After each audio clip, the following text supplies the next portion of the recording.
Hi, welcome to Richard Gabili YouTube channel, and for today's tutorial, I will be teaching you on how to change Tap Assistance in Touch on iPhone X. But first, can you subscribe to this channel and don't forget to hit the subscribe button and the bell to notify you for the new updates. And let's start! Using your iPhone X, from your home screen first, go to Settings.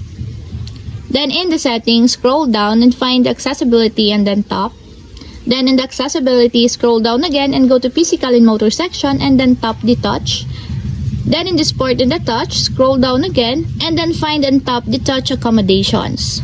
Then in the touch accommodations, scroll down again and go to tap assistant section, and as you will see, you can adjust here the tap assistant of your choice. For example, you want to change it to use initial touch location, just tap it until there's a check mark on the side, just like this.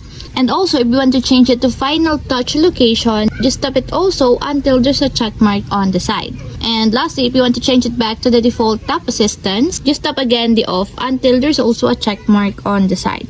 When the tap assistance is enabled, it allows you any single finger gesture to perform a tap. And that's what we have successfully changed Tap Assistance in Touch on iPhone X. If you have a question, can you comment down below, and don't forget to hit the subscribe button and the bell to notify you for the new updates. And thank you for watching!